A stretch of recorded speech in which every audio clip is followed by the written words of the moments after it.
भारत का प्रेसिडेंट चुना कैसे जाता है, शायद इससे ज्यादा सरल और इफेक्टिव एक्सप्लेनेशन आपको नहीं मिले। देखो, प्रेसिडेंट ऑफ इंडिया के इलेक्शन में हजारों लोग वोट करते हैं, ऑलमोस्ट 4900 के आसपास। कैसे इतने सारे लोग कैसे वोट करते हैं? क्योंकि देखियो, यहाँ पर वोटिंग होती है लोकसभा के मेंबर्स की, राज्यसभा के मेंबर्स की। जी हाँ, पूरा पार्लियामेंट जो है, जो भी पार्लियामेंट में बैठते हैं लोग, वो यहाँ पर वोट करेंगे। मतलब कि जयशंकर जी भी यहाँ पर वोट करेंगे, मोदी जी भी वोट करेंगे। मोदी जी आपको पता होगा मेंबर ऑफ पार्लियामेंट है लोकसभा से, इंडिया के लोअर हाउस से। जयशंकर जी मेंबर ऑफ पार्लियामेंट है राज्यसभा से। तो एग्जाम्पल के लिए आपको बता रहा हूँ ताकि आप समझ पाए, दोनों राज्यसभा लोकसभा के वोटिंग करेंगे। उसके अलावा पूरे देश में जितने भी एमएलए हैं, जो भी हमारी स्टेट्स हैं, वहां पर जितने भी आपको एमएलए मिलेंगे, उसके अलावा दिल्ली और पुडुचेरी में भी जितने भी आपको एमएलए मिलेंगे, सब लोग यहाँ पर वोटिंग करेंगे। तो टोटल नंबर बड़ा भयंकर बन जाता है। जो हमारा पार्लियामेंट है, वहां पे लोकसभा राज्यसभा के नंबर आप ऐड कर दो तो टोटल नंबर बन गए 776।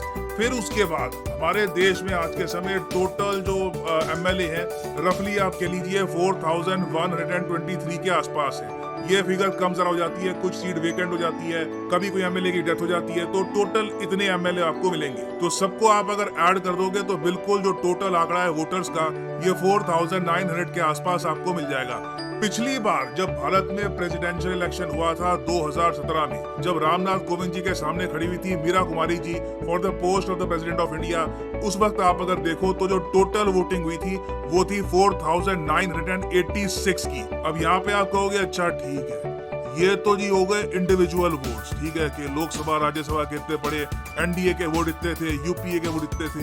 फिर ये यहाँ पर क्या लिखा है 7 लाख 3 लाख, इसका क्या मतलब है? ये इलेक्टोरल कॉलेज वोट का क्या? ये तो अमेरिका में होता है, ये हमारे यहाँ भी होता है क्या ये सब? इसको समझने के लिए अभी इलेक्टोरल कॉलेज, ये जो वर्ड है ना, इसको माइंड में रिप्लेस कर दो वोट की पावर से।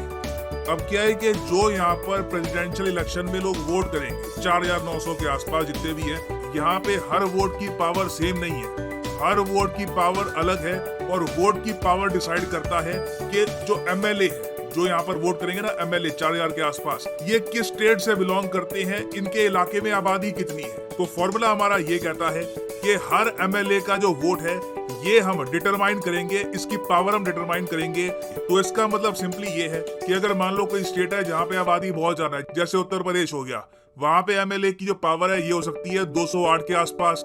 वेराज सिक्किम जहाँ पे आबादी बहुत ज्यादा कम है, वहां पे एमएलए की पावर होगी ओनली 7। तो उत्तर प्रदेश के एक एमएलए का वोट कई गुना ज्यादा पावरफुल है, मान लीजिए सिक्किम या फिर पुडुचेरी या फिर किसी और जगह से जहां पर आबादी आपको कम मिलेगी। और इसलिए कहा जाता है कि प्रेसिडेंशियल इलेक्शन अगर आपको जीतना है, देश का प्रेसिडेंट बनना है, तो एमएलए का सपोर्ट बड़ा इंपॉर्टेंट होता है।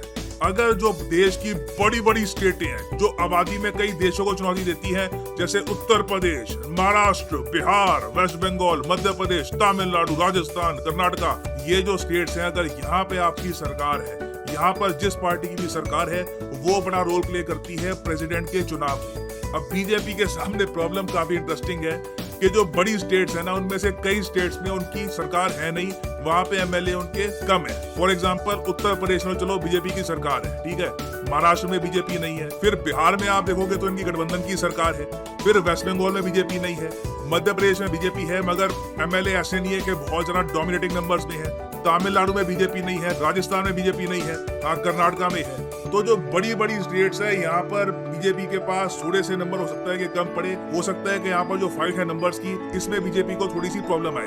अब यहाँ पर आप कहोगे फिर तो बीजेपी का जो कैंडिडेट है ये कैसे जीतेगा? देखो, एमएलए का जो वोट है, मान लो यूपी का एमएलए है, इसका रफली जो वोट है ये रहेगा, वोट की जो पावर आप कह लीजिए ये रहेगी 208 के आसपास। मगर जो पार्लियामेंट के वोट है, जहां पर बीजेपी डोमिनेट करती है, चाहे राज्यों में बीजेपी थोड़ी पीछे रह गई, मगर आप अगर देखो तो पार्लियामेंट में, स्पेशली लोकसभा में, बीजेपी की डोमिनेटिंग मेजोरिटी है। तो अभी होगा क्या कि इनके पास देखो, लोकसभा राज्यसभा में टोटल है 776 मेंबर्स, ठीक है। अब इनके जो सारे वोट्स हैं, इनकी पावर पता है क्या है? यहाँ पर हर एक जो वोट है, इसकी पावर बनती है 700। 700 क्यों बनती है? क्योंकि फॉर्मूला ये कहता है कि देश में जितने भी एमएलए होंगे, उन सब एमएलए के जितने भी वोट है उनकी जो पावर निकलेगी, जो आज के समय टोटल बन के आती है 5,43,000 के आसपास, मध्य प्रदेश, यूपी, राजस्थान, सारे एमएलए की जो पावर है सबको आप ऐड कर दो तो ये आपको मिलेगी 5,43,000 के आसपास। तो जो पार्लियामेंट में एमपी बैठते हैं उनके वोट की भी जो पावर है वो सेम होगी 5,43,000। तो हम बेसिकली क्या करते हैं कि 776 को डिवाइड कर देते हैं 5,43,000 से, तो उससे लोकसभा राज्यसभा में जो भी मेंबर बैठे हैं इन सब के एक वोट की वैल्यू बन जाती है 700। तो यहाँ पे बीजेपी के पास पावर है, क्योंकि आप अगर देखो लोकसभा में एनडीए के पास टोटल 334 सीट्स है, ऑपोजिशन पार्टीज बहुत पीछे हैं, सिर्फ 207 सीट्स हैं। फिर राज्यसभा में हालांकि बीजेपी के पास ज्यादा नंबर नहीं है, राज्यसभा में एनडीए गवर्नमेंट के पास नंबर है 110, ऑपोजिशन पार्टीज में 224 मेंबर आपको मिलेंगे। बट लोकसभा और बीजेपी के कई जो राज्य इन्होंने जीत रखे हैं उन सबको मिलाकर एस्टिमेट लगाया जा रहा है कि बीजेपी का जो कैंडिडेट है उसको आराम से टोटल वैल्यू वोट्स की अगर मैं बात करूं 5,42,000 वोट मिल जाएंगे। मतलब कि इतने हजारों वोट होंगे कि उनकी जो पावर में वैल्यू निकलेगी वो 5,42,000 के आसपास होगी। तो बीजेपी की जो कैंडिडेट हैं यही बनेंगी प्रेसिडेंट ऑफ इंडिया। इसके चांसेस अभी के लिए मैं कहूंगा ज्यादा दिख रहे हैं बिकॉज ऑफ लोकसभा वोट्स।